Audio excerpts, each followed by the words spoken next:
So we've just established that when we're talking about God's law, we're talking about his moral law. We're not talking about all the various civil and ceremonial aspects of the Mosaic law. That has passed away with the new covenant. But we are talking about God's moral law that was revealed in the garden and that underpinned all of those civil ceremonial aspects of the law, expanded upon in the Ten Commandments and summarized by Jesus in the two greatest commandments.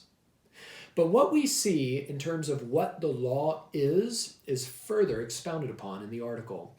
We would be confessing this, that the law, that is God's moral law, as I've just described it, is the eternal and unchangeable rule of God's moral government, and, this is significant, the absolute standard by which he will judge all people.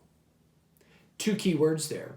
It is absolute. It is unchanging. Nothing can be added to it. Nothing can be taken away from it. It is the fixed point by which all men everywhere can define what righteousness is. And it's also, because of being absolute as God is absolute, it is the means by which he will judge all people everywhere.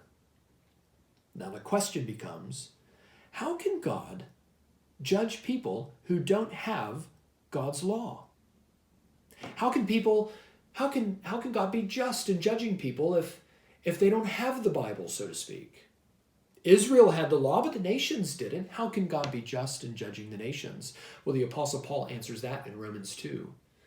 He says that all men everywhere, the Gentiles, that is the nations, the ethnos, that their consciences bear witness against them because God's law has been written on their hearts.